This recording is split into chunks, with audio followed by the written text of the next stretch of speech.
오늘 출애굽기 1장 15절부터 22절까지 말씀입니다. 여러분들 어제부터 바로의 정책은 또 결정은 계속 심화되어 가고 있습니다. 더 어려워지고 있죠. 학대는 계속 심화되어 가고 있고 그 절정에 계속 도다르고 있습니다. 한번 보겠습니다. 우리 11절 어제 본문 보시죠. 11절 감독을 그들 위에 세우고 그들에게 무거운 짐을 지워 괴롭게 합니다. 그리고 바로를 위하여 국고성 비돔과 라암셋을 건축하게 하죠. 그럼에도 불구하고 12절 학대를 받을수록 더욱 번성하여 갑니다. 섭리적 아이러니.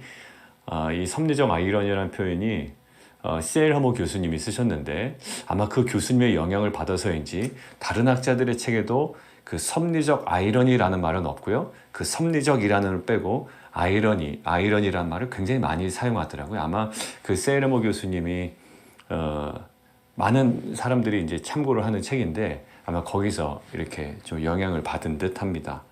그러니까 정말 그 섭리적 아이러니죠. 학대를 받을수록 오히려 번성하여 퍼져나갑니다.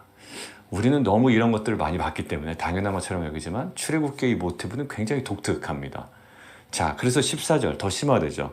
어려운 노동으로 그들의 생활을 괴롭게 하니 곧 흙 이기기와 벽돌 굽기와 농사의 여러 가지 일이라 시키는 일이 모두 엄하였습니다.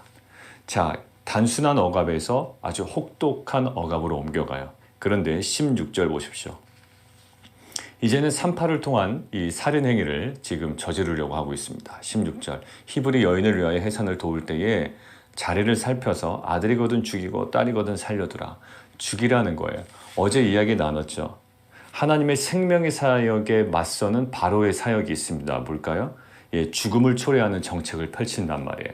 그것들을 누구에게 맡깁니까? 동족 히브리 여인 그 산파에게 맡깁니다. 하나님께서는 이스라엘 백성을 계속 번성시키시고 퍼져나가게 하시고 지금 새로운 이스라엘, 이 이스라엘 민족을 계속 새롭게 창조해 가시거든요. 그것이 또한 구원 사역이라고 말씀드렸고요.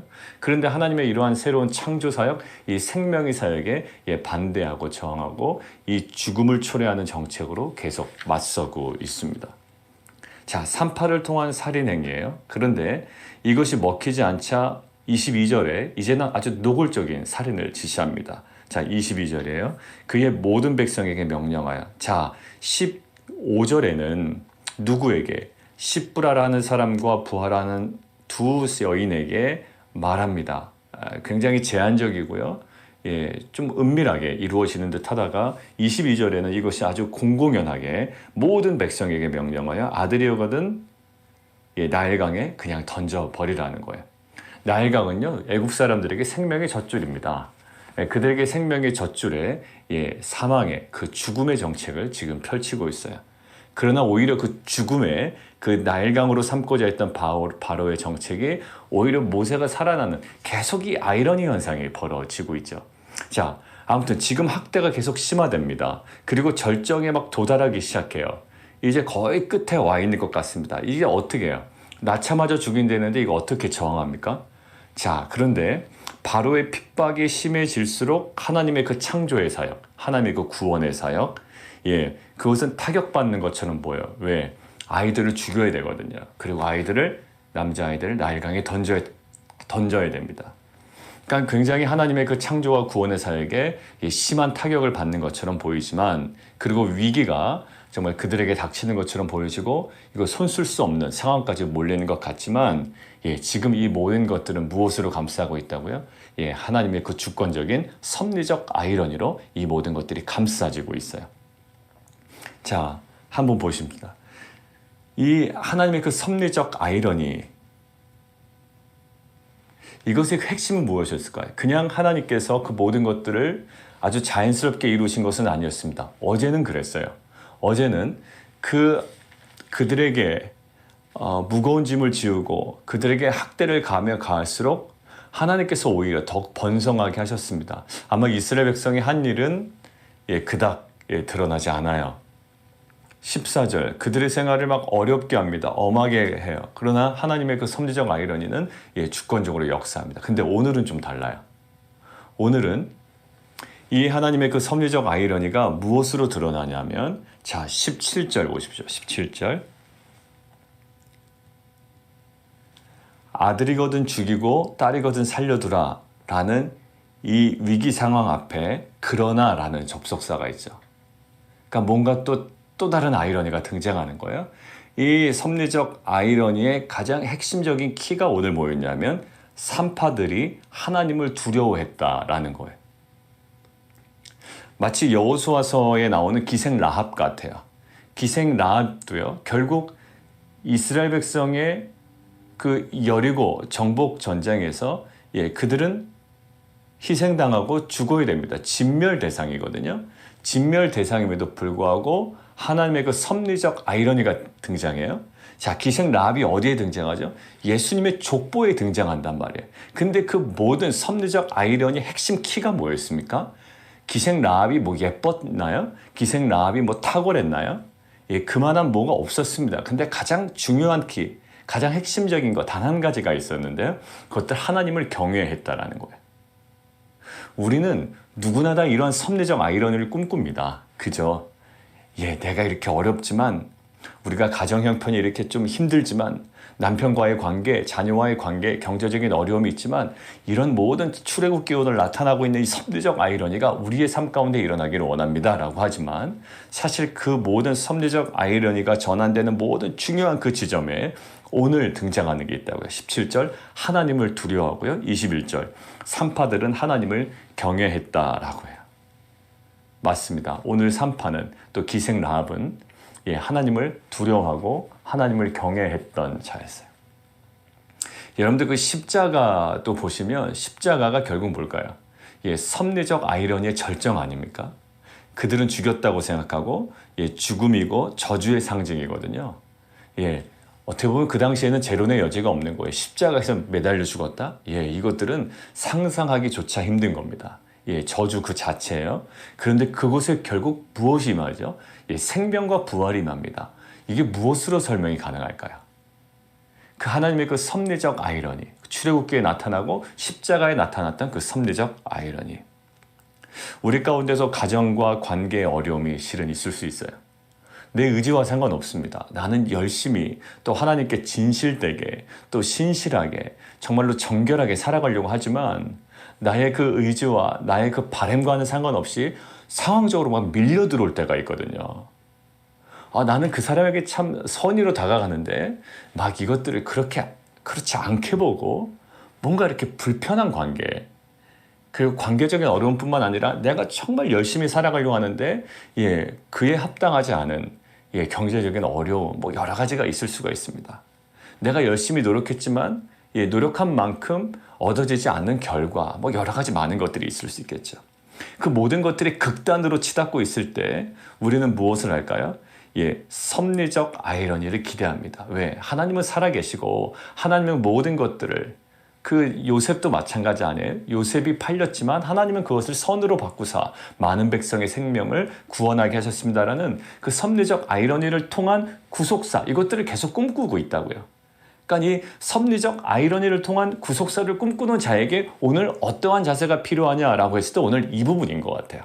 자, 어떤 걸까요? 태도 중요한 거예요. 하나님을 두려워하고 하나님을 경외하는 거예요. 결국요, 이 하나님을 두려워하고 하나님을 경외했던 이 산파들이, 자, 보십시오. 오늘 표현이 참 재밌는 것 같아요. 제가 오늘 읽다가 그렇다, 좀 그동안 이렇게 지나갔던 표현이네 라고 생각했던 게 뭐냐면 20절이에요. 하나님이 그 산파들에게 은혜를 베푸시니, 자, 그러고 나서 21절 마지막이랑 연결시켜야 됩니다. 원래 우리가 자연스러우려면 하나님께서 저 조목사에게 은혜를 베푸시니, 아니면 뭐 누구에게 은혜를 베푸시니, 산파들에게 은혜를 베푸시니, 그러면 그 은혜 베품을 받았던 그 사람에게 일어났던 일이잖아요. 자, 근데 20절 하나님이 그 산파들에게 은혜를 베푸시니, 나중에 나오긴 하지만 지금 바로 붙어 있는 표현이 뭐냐면 그 백성은 번성하고 매우 강해지니라. 여러분들, 백성이 번성하고 매우 강해지는데 키가 뭐였나요? 산파들이 받았던 은혜고요. 이것이 가장 핵심적인 산파들이 갖고 있던 두려움이고 하나님을 경외함이었어요. 정말 그런 것 같아요. 어느 공동체가 정말 그 은혜를 누리고 평안을 누리고 이 공동체가 이 공동체로서 이렇게 날마다 세워져가는 모습 속에서는 누군가의 하나님 앞에서의 두려워 떨고 또 하나님 앞에서의 그 경외함으로 날마다 무릎 꿇고 순종해 나가는 그 거룩함이 그 씨앗으로 뿌려지기 때문에 그에게 은혜가 임하지만 결국 그들에게 임한 은혜가 거기서 멈춰져 있는 것이 아니라 그가 속한 공동체를 덮는 하나님의 그 더 큰 은혜가 역사한단 말이죠. 그게 바로 어제 우리가 출애굽기를 봤던 그 모티브였습니다. 하나님은 이스라엘 백성에게 굉장히 관심을 많이 갖고 계시고요. 이스라엘 백성을 보호하시고 세우시고 지금 굉장히 번성하게 하신다고요. 그런데 결국 이스라엘에게 국한된 것이 아니라 아브라함에게 약속하셨던 것처럼 땅의 모든 족속이 너로 말미암아 복을 얻을 것이라라는 거예요. 그러니까 이스라엘을 이렇게 정결하게 하시고 단련시키시고 세우시고 이렇게 번성하게 하시는 이유는 뭘까요? 계속 열방을 향한 하나님의 계획이 있으신 거예요.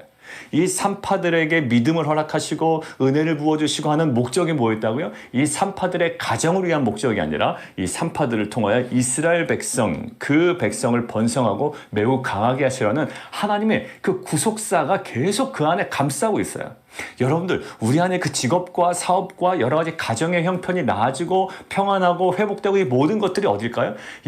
너무나도 좋아요. 우리 가정이 이런 은혜를 받았습니다. 라는 것에서 이제는 계속 넘어가는 역사가 있기를 원합니다. 그 경계를 넘어가야 우리의 눈이 하나님의 구속사에 계속 확장되어 가고 있는 거예요.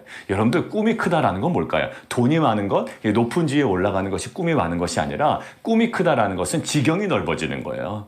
그러니까 결국 이 산파들은요, 결국 가정, 자기 안위라는 지경에서 하나님의 역사, 하나님의 구속사, 이것들로 하여금 이 지경이 계속 그들의 지경이 넓어집니다. 결국 하나님을 두려워했다, 하나님을 경외했다라는 것은요, 하나님의 관점이 그들에게 회복이 된 거예요. 하나님을 두려워한다는 것은 하나님 눈치를 본다, 이런 말씀으로도 표현될 수 있죠. 결국 뭘까요? 왜 하나님의 눈치를 보고 하나님의 뜻을 분별할까요? 하나님의 관점이 회복되는 거예요. 하나님의 관점이 회복되면 우리의 삶의 지경이 아니라 하나님의 지경으로 우리의 삶이 계속적으로 확장되고 또 그로 인한 하나님의 그 뜻과 그 하나님의 그 섭리가 그 가운데 분명히 이루어질 줄 믿습니다. 자, 결국 뭐냐면 산파들은요, 자기 개인적인 어떤 일을 한 거잖아요. 근데 그 안에서의 하나님의 그 두려움과 경외함을 가지고 이 일을 감당하지 않습니까? 그렇지만 이것이 백성에게 큰 은혜가 됩니다. 그리고 21절, 산파들은 하나님을 경외하였으므로 하나님이 그들의 집안을 흥왕하게 하신지라. 저는 여러분들의 그 개인적인 하나님을 경외하는 각자의 그 골방에서 하나님을 경외하고 하나님을 두려워하고 그 안에서 있었던 이 히브리 여인들이 갖고 있었던 이 창조적 저항이 있잖아요. 세상은 죽음으로 맞선다고요. 하나님의 창조 사역에 세상은 죽음이라는 것으로 우리에게 맞서고 있는데, 그때 이 여인의 그 창조적 저항은 어디서 나올까요? 이 창조적 저항은 하나님을 경외하는 데서 나온다고요. 하나님을 경외하는 기도의 자리에, 그렇게 함으로 여러분들이 하나님을 경외함으로 세웠던 사역들이 있죠. 교육부서들은 또 이제 이제 그 가스펠 프로젝트 이후에 이제 포스트 가스펠 프로젝트죠. 그 이후에 여러 가지 계획들도 세우시는 것 같아요. 결국 하나님을 경외하고 하나님을 두려워하고 그 가운데서 세우는 모든 그 사역의 계획들이, 아이들을 향한 여러 가지 교육 커리큘럼들이 결국 어떻게 해요? 결국 우리 공동체뿐만 아니라 우리 속한 이 자녀들에게 혜택이 주어지는 것뿐만 아니라 우리의 자녀들에게 임한 그 은혜가 우리 자녀들이 몸담고 있는 학교와 그들의 공동체와 가정에서 정말 귀한 복음의 열매로 드러날 줄 믿습니다. 자, 그리고요, 21절, 산파들은 하나님을 경외하였으므로 하나님이 그의 집안을 흥왕하게 하셨다. 집안, 거기 동그라미 치시고요. 그 집안이라는 히브리어가 이제 바이트라는 단어입니다. 바이트라는 단어는요, 어떤 뜻이냐면 하우스예요. 그냥 하우스, 집, 가족, 이런 느낌이거든요. 자, 근데 이것들을 어떤 학자가 이렇게 봤어요.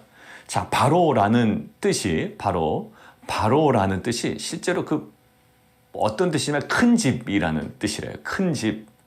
그러니까 큰 집의 명령을 어겼잖아요. 지금 어떻게 보면 이 히브리 산파들이 큰 집의 명령을 어겼는데 오히려 하나님께서 어떻게 했다? 바이트. 가족과 집을 허락하셨다. 흥왕하게 하셨다. 근데 그 학자가 이렇게 얘기합니다. 그 당시 산파는 원래 어떻다? 독신이었을 가능성이 많다. 왜? 그것에 굉장히 집중해야 돼요. 지금 굉장히 많은 여인들이 아이를 정말 순풍순풍 낳습니다. 어느 정도냐면 이 여인들이 실은 거짓말한 거잖아요. 근데 거짓말하는데 어떤 거짓말이에요? 19절. 히브리 여인은 애굽 여인과 다릅니다. 태생이 달라요. 근데 이게 바로에게 설득이 됐단 말이에요. 만약에 바로가 듣기에 말도 안 되는 이야기였으면 그냥 죽였을 겁니다. 그죠? 야, 너 말도 안 되는 얘기 하지 마 라고 아마 여러 가지 조치를 취했을 텐데 바로가 이것에 설득이 될 정도로 히브리 여인이 순풍순풍 난 거예요. 자, 왜? 어제 나왔잖아요. 이스라엘 자손은 생육하고 불어나 번성하고 매우 강하여 온 땅에 가득하게 되었더라. 이것이 그냥 일반적인 어떤 속도는 아니었을 거라고. 뭔가 특별한 다름이 있었을 거라고요. 그 출산의 능력이 남달랐을 거라고요. 정말 애굽의 여인과는 좀 다른 뭔가가 그들에게 느껴졌을 거라고요. 어느 정도요? 학대를 가하면 가할수록 더욱 번성하여 퍼져나간다. 몸이 피곤해요. 여러 가지 이유가 있겠죠. 그러지 못할 상황들이 많이 주어졌다고요. 노동으로 힘들고 그럼에도 불구하고 이 출산이 계속적으로 이루어지고 있는 거예요. 자, 보세요. 이 산파는 독신이었을 가능성이 있다라는 이제 학자의 분석이 있었어요. 그런데 이 학자는 뭐라고 보냐면 가정을 주셨다라는 결국. 큰 집의 명령을 어겼더니 하나님께서 그에게 가정과 집을 주셨다라는. 또 뭐가 나옵니까?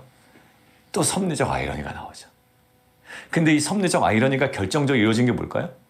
거짓말했기 때문이 아니라 무엇이요? 하나님을 경외하였으므로.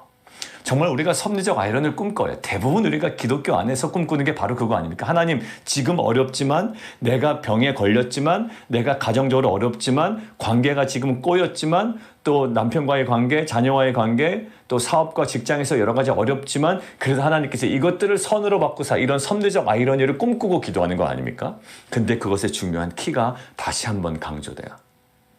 큰 집의 명령을 어깁니다. 근데 오히려 하나님께서 집을 허락하십니다. 이 섭리적 아이러니의 핵심이 바로 하나님을 경외하였다라는 거예요.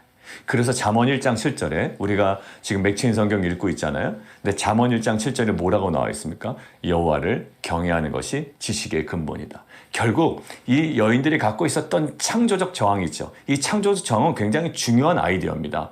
전략이에요. 이런 거짓말 하면 안 돼요. 애굽의 여인과 같이 아니합니다. 건장합니다. 산파가 그들에게 이르기 전에 해산하였습니다. 근데 바로가 이것을 받아들인다고요. 그럴 가능성이 있었겠구나. 왜? 그동안 하나님께서 이들에게 생명을 주실 때 정말 이 능력이 대단했거든. 그러니까 이것이 그럴 수도 있었겠다라고 아마 바로가 그렇게 판단했던 것 같아요. 자, 이런 어떤 적절한 이 창조적 저항이 어디서 나왔을까요? 바로 여호와를 경외하는 것이 뭐다? 지식의 근본이다라는 거야.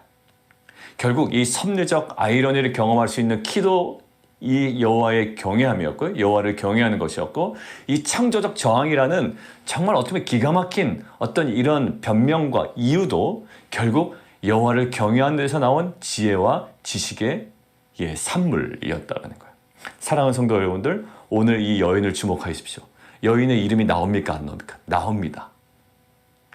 십보라와 부하. 우리는 이 여인의 이름을 기억해야 합니다. 왜요? 성경이 우리에게 알려주고 있기 때문이죠. 근데 바로의 이름은 나옵니까? 여러분들, 바로는 이름이 아닙니다. 애굽의 왕의 어떤 명칭이잖아요. 누군지, 애굽의 왕의 이름인지 누군지 나오진 않아요. 오히려 이 당시에 명성 있고 세력 있고 그 당시에 최고의 국가였던 이 애굽의 왕의 이름은 성경은 주목하지 않아요. 그런데 하나님을 두려워하고 하나님을 경외하는 이 두 여인, 십부라, 뜻이 뭘까요? 아름다움이에요. 히브리어로 딱 받았을 때 뭐예요? 아름다운 여인이고요. 하나는 영화입니다. 부하라는 뜻은 영화예요. 이 아름답고 영화로운 여인, 이 여인의 이름은 지금 성경은 아주 당당하게 이 여인의 이름을 나타내고 있습니다. 왜요? 다른 것이 아니에요. 돈이 많았거나 그들에게 실력이 있었거나 그 어떠한 세상적인 것이 아니에요. 세상적인 것이었다면 오히려 바로의 이름이 누구인지 우리에게 명확하게 알려줬을 거예요. 근데 성경은 아예 무시해버립니다. 그런데 이 두 여인, 아름다운 여인, 영화로운 여인을 우리에게 알려주고 있어요. 결국 영혼의 관점에서 보면, 하나님 나라의 관점에서 보면 하나님의 뜻과 관계없는 일들은 아무리 강력하고 지혜로워 보여도 지금 굉장히 이 전략들이 더 강화되지 않습니까? 바로의 전략들이. 아무리 강하고 아무리 지혜로워 보여도 아무리 세련되어 보여도 결국 영혼의 관점, 하나님 나라 관점에서는 어떤 것도 남지 않는다라는 거예요. 이름조차도 남지 않습니다. 그러나 이 여인이 하나님을 두려워하고 하나님을 경외하는 마음으로 했던 이 창조적 저항과 이 모든 행위를 통해서 하나님은 이 여인의 이름을 아주 명확하게 영광스럽게 드러내고 계십니다. 여러분들, 우리가 갖고 있는 여러 가지 세상적인 조건과 상황과 남들과 비교해서 부족하고 연약하고 상실된 것 가지고 우리가 주눅들 필요가 없어요. 우리 안에 하나님께서 지금 오늘 요구하신 건 뭘까요? 내게 가진 그 어떤 것이 아니라 하나님을 향한 경외감과 두려움이에요.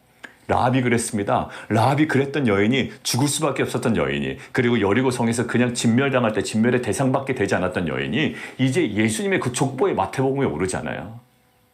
이것들은 너무 대단한 일 아닙니까? 우리 안에 지금 우리에게 부족하고 지금 내가 겪고 있는 여러 가지 질병의 문제, 여러 가지 어려움이 있지만 이 섭리적 아이러니를 경험하기 위한 우리가 정말 하나님께 집중하고 두려워하며 경외함으로 나아가는 공동체가 되기를 원합니다. 마태복음 7장 한번 보세요. 마태복음 7장에 뭐라고 나오냐면 이렇게 나오죠. 나더러 주여 주여 하는 자마다 천국에 들어갈 것이 아니래요. 하늘에 계신 내 아버지의 뜻대로 행하는 자라에 들어가리라 라고 이야기하고, 예수님께서 이렇게 예를 드십니다. 그날에 많은 사람들이 나더러 주여 주여 우리가 주의 이름으로 선지자 노릇하며 주의 이름으로 귀신을 쫓아내며 주의 이름으로 많은 권능을 행하지 아니었나이까. 다 주의 이름이에요. 주의 이름으로 설교하고 주의 이름으로 사역하고 주의 이름으로 예배를 인도하고 주의 이름으로 섬기고 주의 이름으로 많은 것들을 다 한다고요. 그런데 23절, 그때 내가 그들에게 밝히 말하되 내가 너희를 도무지 알지 못한다라는 거예요. 불법을 행하는 자들아 내게서 떠나라.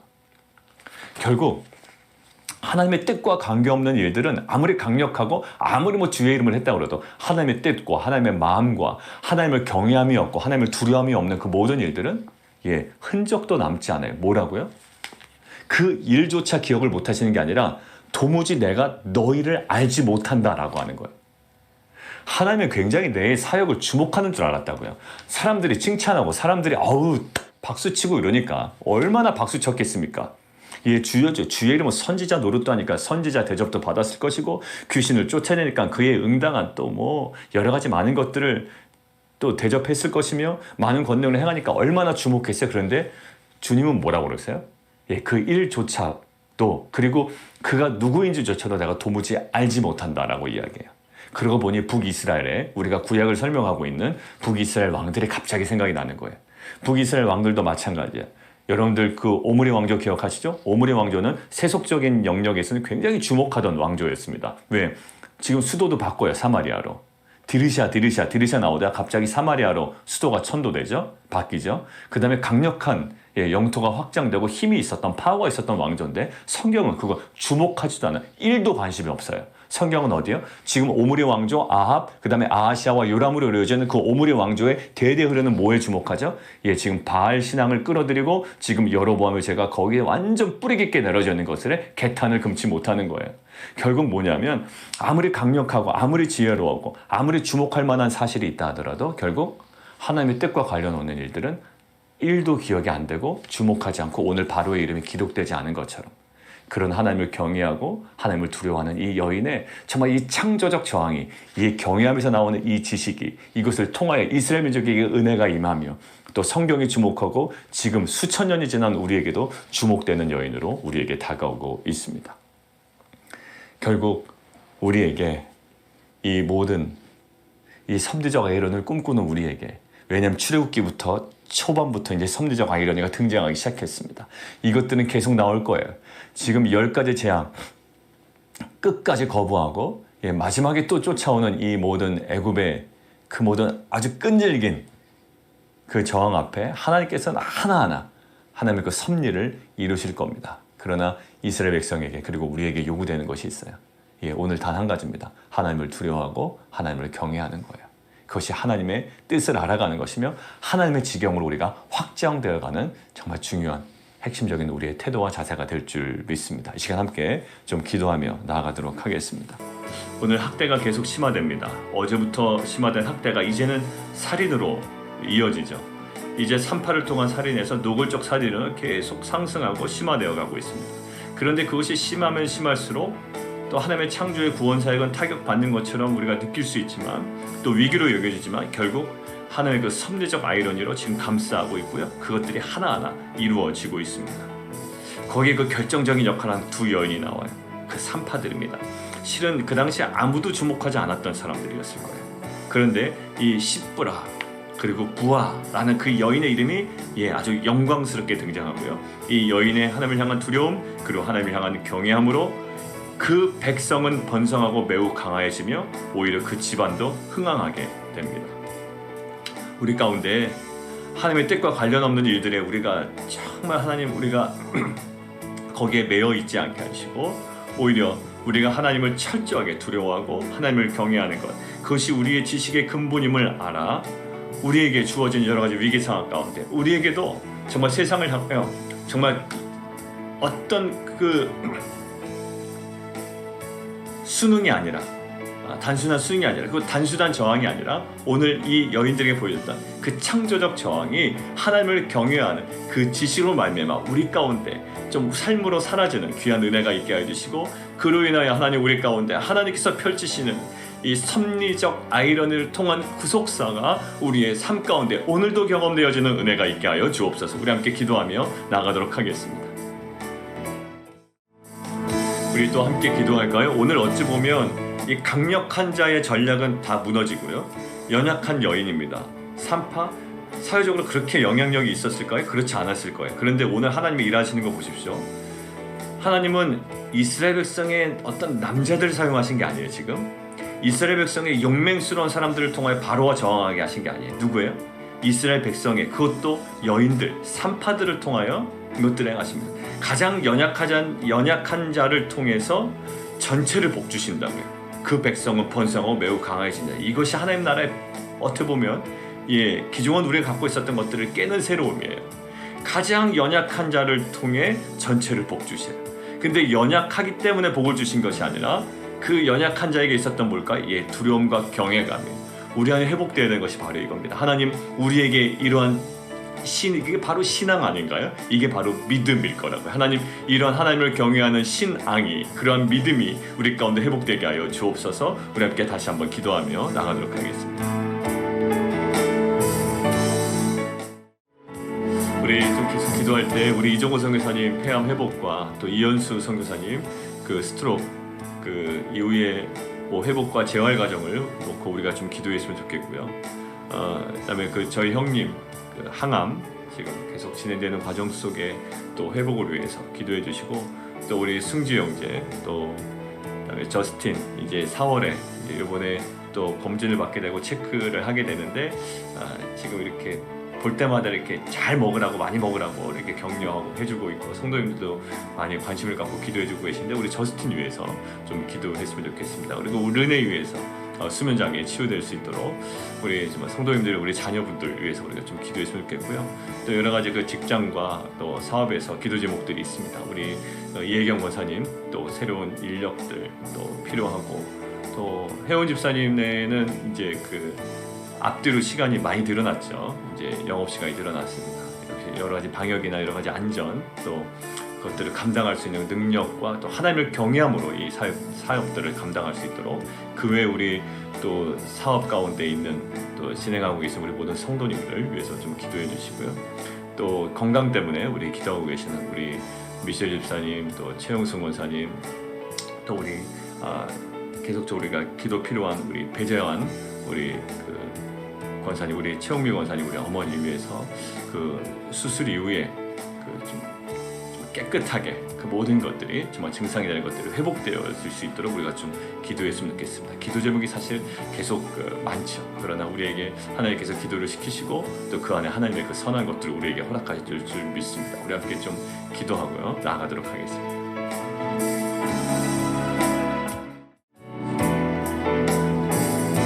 우리 계속 좀 기도하실 때 우리 은영재 권사님 이제 그 한인회 사역 중에 또 여러 가지 그 기금 마련 또 자선 골프 대회가 있습니다. 4월 말에 있는데 그것들이 정말 정말 은혜로운 분위기 속에서 또 좋은 날씨와 또 많은 사람들의 또 선한 참여가 있을 수 있도록 위해서 좀 같이 기도해 주시고요. 또 개인 기도 또 계속 연결해서 계속 들어가도록 하겠습니다. 함께 기도하겠습니다.